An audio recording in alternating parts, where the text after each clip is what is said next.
ప్రభువైన యేసుక్రీస్తు నామంలో అందరికీ హృదయపూర్వక వందనములండి. దినవృత్తాంతములు 2వ గ్రంథము 32వ అధ్యాయము. రాజు ఇట్టి నమ్మకమైన చర్య చూపిన తరువాత అష్షూరు రాజైన సన్హెరీబు వచ్చి యూదా దేశములో చొరబడి ప్రాకారపురముల ఎదుట దిగి వాటిని లోపరుచుకొనజూచెను. సన్హెరీబు దండెత్తి వచ్చి యెరూషలేము మీద యుద్ధము చేయనుద్దేశించి యున్నాడని హిజ్కియా చూచి పట్టణము బయటనున్న ఊటల నీళ్లను అడ్డవలెనని తలచి తన అధిపతులతోనూ పరాక్రమశాలులతోనూ యోచన చేయగా వారతనికి సహాయము చేసిరి.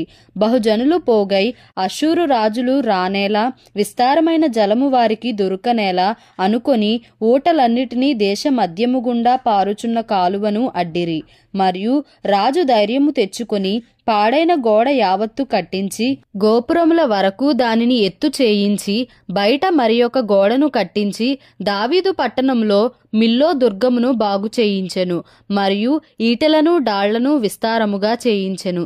జనుల మీద సైన్యాధిపతులను నియమించి పట్టణపు గుమ్మములకు పోవు రాజవీధిలోనికి వారిని తన యొద్దకు రప్పించి వారిని ఇలాగు హెచ్చరిక చేసెను. మీరు దిగులు పడకుడి, ధైర్యము విడువకుడి. అష్షూరు రాజుకైనను అతనితో కూడనున్న సైన్యమంతటికైనను మీరు భయపడవద్దు, విస్మయమొందవద్దు. అతనికి కలిగియున్న సహాయము కంటే ఎక్కువ సహాయము మనకు కలదు. మాంస సంబంధమైన బాహువే అతనికి అండ. మనకు సహాయము చేయుటకును మన యుద్ధములను జరిగించుటకును మన దేవుడైన యెహోవా మనకు తోడుగా ఉన్నాడని చెప్పగా జనులు యూదా రాజైన హిజ్కియా చెప్పిన మాటల యందు నమ్మికయుంచిరి. ఇది అయిన తరువాత అష్షూరు రాజైన సన్హెరీబు తన బలగమంతటితో లాకీషును ముట్టడి వేయుచుండి యెరూషలేమునకు యూదా రాజైన హిజ్కియా యొద్దకును యెరూషలేమునందున్న యూదా వారందరి యొద్దకును తన సేవకులను పంపి ఇలాగు ప్రకటన చేయించెను. అష్షూరు రాజైన సన్హెరీబు సెలవిచ్చున్నదేమనగా, దేని నమ్మి మీరు ముట్టడి వేయబడి ఉన్న యెరూషలేములో నిలుచుచున్నారు? కరవు చేతను దాహము చేతను మిమ్మును చంపుటకై మన దేవుడైన యెహోవా అష్షూరు రాజు చేతిలో నుండి మనలను విడిపించునని చెప్పి హిజ్కియా మిమ్మును ప్రేరేపించుచున్నాడు గదా. ఆ హిజ్కియా మీరు ఒక్క బలిపీఠము ఎదుట నమస్కరించి దాని మీద ధూపము వేయవలెనని యూదా వారికిని యెరూషలేము వారికిని ఆజ్ఞ ఇచ్చి యెహోవా ఉన్నత స్థలములను బలిపీఠములను తీసివేసిన వాడు కాడా? నేనును నా పితరులు ఇతర దేశముల జనులకందరికిని ఏమేమి చేసితిమో మీరెరుగరా? ఆ దేశ జనుల దేవతలు వారి దేశములను నా చేతిలో నుండి ఏమాత్రమైనను రక్షింపచాలియుండెనా? మీ దేవుడు మిమ్మును నా చేతిలో నుండి విడిపింపగలడనుకొనుటకు నా పితరులు బొత్తిగా నిర్మూలము చేసిన ఆయా దేశస్థుల సకల దేవతలలోనూ తన జనులను నా చేతిలో నుండి విడిపింపగలిగిన దేవుడొకడైనా యుండెనా? కాబట్టి ఇప్పుడు హిజ్కియా చేత మీరు మోసపోకుడి, మీరు ఇట్టి ప్రేరేపణకు లోబడకుడి, అతని నమ్ముకొనకుడి. ఏ జనుల దేవుడైనను ఏ రాజ్యపు దేవుడైనను తన జనులను నా చేతిలో నుండి గాని నా పితరుల చేతిలో నుండి గాని విడిపింపలేకపోగా మీ దేవుడు నా చేతిలో నుండి మిమ్మును మొదలే విడిపింపలేకపోవును గదా అనెను. అతని సేవకులు దేవుడైన యెహోవా మీదను ఆయన సేవకుడైన హిజ్కియా మీదను ఇంకనూ పేలాపనలు పేలిరి. అదియుగాక ఇతర దేశముల జనుల దేవతలు తమ జనులను నా చేతిలో నుండి ఎలాగున విడిపింపలేకపోయిరో అలాగున హిజ్కియా సేవించు దేవుడును తన జనులను నా చేతిలో నుండి విడిపింపలేకపోవునని ఇశ్రాయేలు దేవుడైన యెహోవాను నిందించుటకును ఆయన మీద అపవాదములు పలుకుటకును అతడు పత్రికలు వ్రాసి పంపెను. అప్పుడు వారు పట్టణమును పట్టుకొనవలెనన్న యోచనతో ప్రాకారము మీదనున్న యెరూషలేము కాపురస్తులను బెదిరించుటకును నొప్పించుటకును యూదా భాషలో బిగ్గరగా వారితో ఆ మాటలు పలికిరి. మరియు వారు మనుషుల చేతి పని అయిన భూజనుల దేవతల మీద తాము పలికిన దూషణలను యెరూషలేము యొక్క దేవుని మీద కూడాను పలికిరి. రాజైన హిజ్కియాయును ఆమోజు కుమారుడైన యెషయా అను ప్రవక్తయును ఇందును గురించి ప్రార్థించి ఆకాశము తట్టు చూచి మొర్రపెట్టగా యెహోవా ఒక దూతను పంపెను. అతడు అష్షూరు రాజు దండులోని పరాక్రమశాలులనందరినీ సేనా నాయకులను అధికారులను నాశనము చేయగా అష్షూరు రాజు సిగ్గునొందినవాడై తన దేశమునకు తిరిగిపోయెను. అంతటా అతడు తన దేవుని గుడిలో చొచ్చినప్పుడు అతని కడుపున పుట్టిన వారే అతని అక్కడ కత్తిచేత చంపిరి. ఈ ప్రకారము యెహోవా హిజ్కియాను యెరూషలేము కాపురస్తులను అష్షూరు రాజైన సన్హెరీబు చేతిలో నుండి అందరి చేతిలో నుండి రక్షించి అన్ని వైపులను వారిని కాపాడినందున అనేకులు యెరూషలేములో యెహోవాకు అర్పణలను యూదా రాజైన హిజ్కియాకు కానుకలను తెచ్చి ఇచ్చిరి. అందువలన అతడు అప్పటి నుండి సకల జనముల దృష్టికి ఘనత నొందినవాడాయెను. ఆ దినములలో హిజ్కియా రోగి అయి మరణదశలో నుండెను.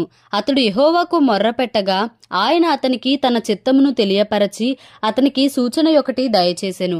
అయితే హిజ్కియా మనస్సున గర్వించి తనకు చేయబడిన మేలుకు తగినట్లు ప్రవర్తింపనందున అతని మీదికిని యూదా యెరూషలేముల వారి మీదికిని కోపము రాగా హిజ్కియా హృదయ గర్వము విడచి తానును యెరూషలేము కాపురస్తులును తమ్మును తాము తగ్గించుకొనిరి గనుక హిజ్కియా దినములలో యెహోవా కోపము జనుల మీదికి రాలేదు.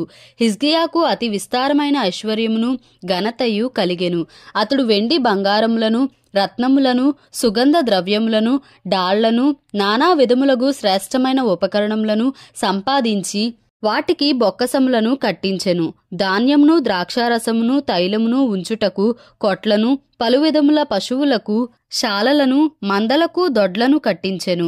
మరియు దేవుడు అతనికి అతి విస్తారమైన కలిమి దయచేసినందున పట్టణములను విస్తారమైన గొర్రెల మందలను పశుల మందలను అతడు సంపాదించెను. ఈ హిజ్కియా గిహోను కాలువకు ఎగువను కట్ట వేయించి దావీదు పట్టణపు పడమటి వైపునకు దాన్ని తెప్పించెను. హిజ్కియా తాను పూనుకొనిన సర్వ ప్రయత్నముల యందును వృద్ధి పొందెను. అతని దేశము ఆశ్చర్యముగా వృద్ధి నొందుటను గూర్చి విచారించి తెలిసి కొనుటకై బబులోను అధిపతులు అతని యొద్దకు పంపిన రాయబారుల విషయంలో అతని శోధించి అతని హృదయములోని ఉద్దేశమంతయు తెలిసి కొనవలనని దేవుడు అతని విడిచిపెట్టెను. హిజ్కియా చేసిన ఇతర కార్యములను గూర్చియు అతడు చూపిన భక్తిని గూర్చియు ప్రవక్తయును ఆమోజు కుమారుడునగు యెషయాకు కలిగిన దర్శనముల గ్రంథమునందును యూదా ఇశ్రాయేలుల రాజుల గ్రంథమునందును వ్రాయబడి ఉన్నది. హిజ్కియా తన పితరులతో కూడా నిద్రించగా జనులు దావీదు సంతతి వారి శ్మశాన భూమి యందు కట్టబడిన పై స్థానమునందు అతని పాతిపెట్టిరి. అతడు మరణం పొందినప్పుడు యూదా వారందరూ యెరూషలేము కాపురస్తులందరూ అతనికి ఉత్తర క్రియలను ఘనముగా జరిగించిరి. అతని కుమారుడైన మనష్షే అతనికి మారుగా రాజాయెను. దినవృత్తాంతములు 2వ గ్రంథము 33వ అధ్యాయము. మనష్షే ఏలన ఆరంభించినప్పుడు 12 ఏండ్ల వాడై యెరూషలేములో 55 సంవత్సరములు ఏలెను. ఇతడు ఇశ్రాయేలీయుల ఎదుట నుండి యెహోవా వెళ్లగొట్టిన అన్యజనులు చేసిన హేయ క్రియలను అనుసరించి యెహోవా దృష్టికి చెడు నడత నడచెను. ఇతడు తన తండ్రి అయిన హిజ్కియా పడగొట్టిన ఉన్నత స్థలములను తిరిగి కట్టించి బయలుదేవతకు బలిపీఠములను నిలిపి దేవతా స్తంభములను చేయించి ఆకాశ నక్షత్రములన్నిటినీ పూజించి కొలిచెను. మరియు నా నామము ఎన్నటెన్నటికీ ఉండునని యెరూషలేమునందు ఏ స్థలమును గూర్చి యెహోవా సెలవిచ్చెనో అక్కడనున్న యెహోవా మందిరమందు అతడు బలిపీఠములను కట్టించెను. మరియు యెహోవా మందిరపు 2 ఆవరణములలో అతడు ఆకాశ నక్షత్ర సమూహమునకు బలిపీఠములను కట్టించెను. బెన్ హిన్నోము లోయయందు అతడు తన కుమారులను అగ్నిలో గుండా దాటించి ముహూర్తములను విచారించుచు మంత్రములను చిల్లంగితనమును వాడుక చేయు కర్ణ పిశాచములతోనూ సోదెగాండ్రతోనూ సాంగత్యము చేయుచు యెహోవా దృష్టికి బహుగా చెడు నడత నడుచుచు ఆయనకు కోపము పుట్టించెను. ఇశ్రాయేలీల గోత్రస్థానములన్నిటిలో నేను కోరుకొనిన యెరూషలేమునందు నా నామము నిత్యము ఉంచెదను. నేను మోషే ద్వారా నియమించిన కట్టడలను విధులను ధర్మశాస్త్రమంతటిని అనుసరించి నడుచుకొనుటకై వారు జాగ్రత్త పడిన ఎడల మీ పితరులకు నేను కాయపరచిన దేశము నుండి ఇశ్రాయేలీయులను నేను ఇక తొలగింపనని దావీదుతోనూ అతని కుమారుడైన సొలొమోనుతోనూ దేవుడు సెలవిచ్చిన మాటను లక్ష్యపెట్టక ఆ మందిరమునందు మనష్షే తాను చేయించిన చెక్కుడు విగ్రహమును నిలిపెను. ఈ ప్రకారము మనష్షే యూదావారిని యెరూషలేము కాపురస్తులను మోసపుచ్చిన వాడై ఇశ్రాయేలీయుల ఎదుట ఉండకుండా యెహోవా నశింపజేసిన అన్యజనుల కంటెను వారు మరింత అక్రమముగా ప్రవర్తించున్నట్లు చేయుటకు కారకుడాయెను. యెహోవా మనష్షేకును అతని జనులకును వర్తమానములు పంపినను వారు చెవియొగ్గకపోయిరి. కాబట్టి యెహోవా అష్షూరు రాజు యొక్క సైన్యాధిపతులను వారి మీదికి రప్పించెను. మనష్షే తప్పించుకొని పోకుండా వారు అతని పట్టుకొని గొలుసులతో బంధించి అతనిని బబులోనునకు తీసుకొని పోయిరి. అతడు శ్రమలో ఉన్నప్పుడు తన దేవుడైన యెహోవాను బతిమాలుకొని తన పితరుల దేవుని సన్నిధిని తన్ను తాను బహుగా తగ్గించుకొని ఆయనకు మొరలిడగా ఆయన అతని విన్నపములను ఆలకించి యెరూషలేమునకు అతని రాజ్యములోనికి అతని తిరిగి తీసుకొని వచ్చినప్పుడు యెహోవా దేవుడై ఉన్నాడని మనష్షే తెలుసుకొనెను. ఇది అయిన తరువాత అతడు దావీదు పట్టణము బయట గిహోనుకు పడమరగా లోయయందు మత్స్యపు గుమ్మము వరకు ఓపెలు చుట్టూను బహు ఎత్తుగల గోడను కట్టించెను. మరియు యూదా దేశములోని బలమైన పట్టణములన్నిటిలోనూ సేనాధిపతులను ఉంచెను. మరియు యెహోవా మందిరము నుండి అన్యుల దేవతలను విగ్రహమును తీసివేసి యెరూషలేమునందును యెహోవా మందిర పర్వతమునందును తాను కట్టించిన బలిపీఠములన్నిటినీ తీసి పట్టణము బయటికి వాటిని లాగి వేయించెను. ఇదియుగాక అతడు యెహోవా బలిపీఠమును బాగుచేసి దానిమీద సమాధాన బలులను కృతజ్ఞతార్పణలను అర్పించుచు ఇశ్రాయేలీల దేవుడైన యెహోవాను సేవించుడని యూదా వారికి ఆజ్ఞ ఇచ్చెను. అయినను జనులు ఉన్నత స్థలముల యందు ఇంకనూ బలులు అర్పించుచు వచ్చిరి గాని ఆ అర్పణలను తమ దేవుడైన యెహోవా నామమునకే చేసిరి. మనష్షే చేసిన ఇతర కార్యములను గూర్చియు అతడు దేవునికి పెట్టిన మొరలను గూర్చియు ఇశ్రాయేలీల దేవుడైన యెహోవా పేరట అతనితో పలికిన దీర్ఘదర్శులు చెప్పిన మాటలను గూర్చియు ఇశ్రాయేలు రాజుల గ్రంథమందు వ్రాయబడి ఉన్నది. అతడు చేసిన ప్రార్థనను గూర్చియు అతని మనవి వినబడుటను గూర్చియు అతడు చేసిన పాప ద్రోహములన్నిటిని గూర్చియు తాను గుణపడక ముందు ఉన్నత స్థలములను కట్టించి దేవతా స్తంభములను చెక్కిన విగ్రహములను అచ్చట నిలుపుటను గూర్చియు దీర్ఘదర్శులు రచించిన గ్రంథములలో వ్రాయబడి ఉన్నది. మనష్షే తన పితరులతో కూడా నిద్రించి తన నగరునందు పాతిపెట్టబడెను. అతని కుమారుడైన ఆమోను అతనికి మారుగా రాజాయెను. ఆమోను ఏలనారంభించినప్పుడు 22 వాడై యెరూషలేములో 2 సంవత్సరములు ఏలెను. అతడు తన తండ్రి అయిన మనష్షే నడచినట్లు యెహోవా దృష్టికి చెడు నడత నడచెను. తన తండ్రి అయిన మనష్షే చేయించిన చెక్కుడు విగ్రహములన్నిటికీ బలులు అర్పించుచు పూజించుచు తన తండ్రి అయిన మనష్షే గుణపడినట్లు యెహోవా సన్నిధిని పశ్చాత్తప్తుడు కాకను గుణపడకను ఈ ఆమోను అంతకంతకు ఎక్కువ ద్రోహకార్యములను చేయుచూ వచ్చెను. అతని సేవకులు అతని మీద కుట్ర చేసి అతని నగరునందే అతని చంపగా దేశ జనులు ఆమోను రాజు మీద కుట్ర చేసిన వారినందరినీ హతము చేసి అతని కుమారుడైన యోషియాను అతని స్థానమందు రాజుగా నియమించిరి. దినవృత్తాంతములు 2వ గ్రంథము 34వ అధ్యాయము. యోషియా ఏలనారంభించినప్పుడు 8 వాడై యెరూషలేములో 31 సంవత్సరము ఏలెను. అతడు యెహోవా దృష్టికి నీతిని అనుసరించుచు కుడికైనను ఎడమకైనను తొలగకుండా తన పితరుడైన దావీదు చూపిన ప్రవర్తనకు సరిగా ప్రవర్తించెను. తన ఏలుబడి యందు 8వ సంవత్సరమున తానింకనూ బాలుడై ఉండగానే అతడు తన పితరుడైన దావీదు యొక్క దేవుని యొద్ద విచారించుటకు పూనుకొనిన వాడై 12వ ఏట ఉన్నత స్థలములను దేవతా స్తంభములను పడగొట్టి చెక్కిన విగ్రహములను పోత విగ్రహములను తీసివేసి యూదా దేశమును యెరూషలేమును పవిత్రము చేయనారంభించెను. అతడు చూచుచుండగా జనులు బయలుదేవతల బలిపీఠములను పడగొట్టి వాటి పైన ఉన్న సూర్యదేవతల విగ్రహములను అతని ఆజ్ఞ చొప్పున నరికివేసి దేవతా స్తంభములను చెక్కిన విగ్రహములను పోత విగ్రహములను తుత్తునియలుగా కొట్టి చూర్ణము చేసి వాటికి బలులు అర్పించిన వారి సమాధుల మీద చల్లివేసిరి. బయలుదేవత యాజకుల శల్యములను బలిపీఠముల మీద అతడు కాల్పించి యూదా దేశమును యెరూషలేమును పవిత్రపరచెను. ఆ ప్రకారము అతడు మనష్షే ఎఫ్రాయిము షిమ్యోను దేశముల వారి పట్టణములలోను నఫ్తాలి మన్యమునందును చుట్టుపట్లనున్న పాడు స్థలములన్నిటను బలిపీఠములను పడగొట్టెను. బలిపీఠములను దేవతా స్తంభములను పడగొట్టి చెక్కిన విగ్రహములను చూర్ణము చేసి ఇశ్రాయేలీల దేశమంతటనున్న సూర్య దేవతా విగ్రహములన్నిటినీ నరికివేసి అతడు యెరూషలేమునకు తిరిగి వచ్చెను. అతని ఏలుబడి యందు 18వ సంవత్సరమున దేశమును మందిరమును పవిత్ర పరచుటయైన తరువాత అతడు అజల్యా కుమారుడైన షాఫానును పట్టణాధిపతి అయిన మయషేయాను రాజ్యపు దస్తావేజుల మీదనున్న యోహాహాజు కుమారుడగు యోవాహాజును తన దేవుడైన యెహోవా మందిరమును బాగు చేయుటకై పంపెను.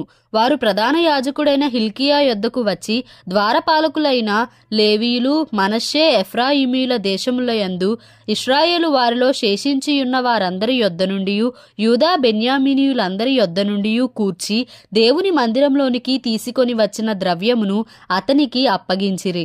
వారు దానిని యెహోవా మందిరపు పనిమీదనున్న పై విచారణకర్తలకియ్యగా దాని బాగు చేయుటకును యూదారాజులు పాడు చేసిన ఇండ్లకు దోలములమర్చుటకును చెక్కిన రాళ్లను జోడింపు పనికి మ్రానులను కొనుటకై యెహోవా మందిరమునందు పని చేయు వారికిని శిల్పకారులకును దానినిచ్చిరి. ఆ మనుషులు ఆ పనిని నమ్మకముగా చేసిరి. వారి మీది పై విచారణకర్తలు ఎవరనగా మెరారీయులైన లేవీయులగు యహతు, ఓబద్యా అనువారును, పని నడిపించుటకు ఏర్పడిన కహాతీయులగు జకర్యా, మెషుల్లాము అనువారును. లేవీయులలో వాద్య ప్రవీణులైన వారు వారితో కూడా ఉండిరి. మరియు బరువులు మోయు వారి మీదను ప్రతి విధమైన పని జరిగించు వారి మీదను ఆ లేవీయులు పై విచారణకర్తలుగా నియమింపబడిరి. మరియు లేవీయులలో లేఖకులను, పరిచారకులను, ద్వారపాలకులునైన వారు ఆయా పనుల మీద నియమింపబడిరి. యెహోవా మందిరములోనికి తేబడిన ద్రవ్యమును బయటికి తీసుకొని వచ్చినప్పుడు మోషే ద్వారా యెహోవా దయచేసిన ధర్మశాస్త్రము గల గ్రంథము యాజకుడైన హిల్కియాకు కనబడెను. అప్పుడు హిల్కియా, యెహోవా మందిరమందు ధర్మశాస్త్రము గల గ్రంథము నాకు దొరికెనని శాస్త్రియగు షాఫానుతో చెప్పి ఆ గ్రంథమును షాఫానుకు అప్పగించెను. షాఫాను ఆ గ్రంథమును రాజునొద్దకు తీసుకొని పోయి రాజుతో ఇట్లనెను, నీ సేవకులకు నీవు ఆజ్ఞాపించినదంతయు వారు చేయుచున్నారు. యెహోవా మందిరమునందు దొరికిన ద్రవ్యమును వారు పోగుచేసి పై విచారణకర్తల చేతికిని పనివారి చేతికిని దానిని అప్పగించియున్నారు. మరియు యాజకుడైన హిల్కియా నాకు ఒక గ్రంథము ఇచ్చెనని రాజు ఎదుట మనవి చేసుకొని శాస్త్రియగు షాఫాను రాజు సముఖమున దాని నుండి చదివి వినిపించెను. అతడు ధర్మశాస్త్రపు మాటలు చదివి వినిపింపగా రాజు విని తన వస్త్రములను చింపుకొని హిల్కియాకును, షాఫాను కుమారుడైన అహీకాముకును, మీకా కుమారుడైన అబ్దోనుకును, శాస్త్రియగు షాఫానుకును, రాజు సేవకుడైన ఆషాయాకును ఇలాగున ఆజ్ఞ ఇచ్చెను, మీరు వెళ్లి దొరికిన ఈ గ్రంథములోని మాటల విషయమై నా కొరకును ఇశ్రాయేలు యూదావారిలో శేషించియున్న వారి కొరకును యెహోవా యొద్ద విచారించుడి. మన పితరులు ఈ గ్రంథమునందు వ్రాయబడి ఉన్న సమస్తమును అనుసరింపకయు యెహోవా ఆజ్ఞలను గైకొనకయు నుండిరి గనుక యెహోవా కోపము మన మీదికి అత్యధికముగా వచ్చియున్నది. అప్పుడు హిల్కియాయును రాజు నియమించిన వారును సంగతిని గూర్చి విచారణ చేయుటకై హర్హషుకు పుట్టిన తెక్వా కుమారుడును వస్త్రశాలకు పై విచారణకర్తయునగు షల్లూము యొక్క భార్య అయిన హుల్దా అను ప్రవక్త్రి యొద్దకు పోయిరి. ఆమె అప్పుడు యెరూషలేమునకు చేరిన యుపభాగములో కాపురముండెను. వారు ఆమెతో సంగతి చెప్పగా ఆమె వారితో ఇట్లనెను, ఇశ్రాయేలీయుల దేవుడైన యెహోవా సెలవిచ్చున్నదేమనగా, ఆలకించుడి. నేను ఈ స్థలము మీదికిని దాని కాపురస్తుల మీదికిని యూదారాజు సముఖమున చదివి వినిపింపబడిన గ్రంథమునందు వ్రాయబడియున్న శాపములన్నిటినీ రప్పించెదను. వారు నన్ను విసర్జించి ఇతర దేవతలకు దూపము వేసి తమ చేతి పనుల వలన నాకు కోపము పుట్టించియున్నారు గనుక నా కోపము ఈ స్థలము మీద మితి లేకుండా కుమ్మరింపబడును. నా యొద్దకు మిమ్మును పంపిన వానికి ఈ వార్త తెలుపుడి. మరియు యెహోవా యొద్ద విచారించుడని మిమ్మును పంపిన యూదా రాజుకు మీరు ఈ మాట తెలియజెప్పుడి. నీవు ఎవని మాటలు వినియున్నావో ఇశ్రాయేలీయుల దేవుడైన ఆ యెహోవా సెలవిచ్చున్నదేమనగా, నీ మనస్సు మెత్తనిదై ఈ స్థలము మీదను దాని కాపురస్తుల మీదను దేవుడు పలికిన మాటలను నీవు వినినప్పుడు నా సన్నిధిని నిన్ను నీవు తగ్గించుకొని నీ వస్త్రములు చింపుకొని నా సన్నిధిని కన్నీరు విడిచితివి గనుక నీ మనవిని నేను ఆలకించితిని. నేను నీ పితరుల యొద్ద నిన్ను చేర్చుదును. నెమ్మది గలవాడవై నీవు నీ సమాధిలోనికి చేర్చబడుదువు. ఈ స్థలము మీదికిని దాని కాపురస్తుల మీదికిని నేను రప్పించు అపాయము నీవు కన్నులారా చూడవు. వారు రాజునొద్దకు ఈ వర్తమానము తీసుకొని రాగా రాజు యూదా యెరూషలేములోని పెద్దలనందరినీ పిలువనంపించి వారిని సమకూర్చెను. రాజును యూదా వారందరును యెరూషలేము కాపురస్తులను యాజకులను లేవీయులను జనులలో పిన్న పెద్దలందరూ యెహోవా మందిరమునకు రాగా యెహోవా మందిరమందు దొరికిన నిబంధన గ్రంథపు మాటలన్నీయు వారికి వినిపింపబడెను. పిమ్మట రాజు తన స్థలమందు నిలువబడి నేను యెహోవాను అనుసరించుచు ఆయన ఇచ్చిన ఆజ్ఞలను శాసనములను కట్టడలను పూర్ణ మనస్సుతోనూ పూర్ణ హృదయముతోనూ గైకొనుచు ఈ గ్రంథమందు వ్రాయబడిన నిబంధన మాటల ప్రకారముగా ప్రవర్తించుదునని యెహోవా సన్నిధిని నిబంధన చేసుకొనెను. మరియు అతడు యెరూషలేమునందున్న వారినందరినీ బెన్యామీనీయులనందరినీ అట్టి నిబంధనకు ఒప్పుకొనజేసెను గనుక యెరూషలేము కాపురస్తులు తమ పితరుల దేవుడైన యెహోవా నిబంధన ప్రకారము ప్రవర్తించిరి. మరియు యోషియా ఇశ్రాయేలీయులకు చెందిన దేశములన్నిటిలో నుండి హేయమైన విగ్రహములన్నిటినీ తీసివేసి ఇశ్రాయేలీయులందరూ తమ దేవుడైన యెహోవాను సేవించునట్లు చేసెను. అతని దినములన్నీయు వారు తమ పితరుల దేవుడైన యెహోవాను అనుసరించుట మానలేదు. దేవుడి పరిశుద్ధ వాక్యంను మన వినికిడిలో దీవించి ఆశీర్వదించునుగాక. Amen. Please like, share and subscribe for more videos.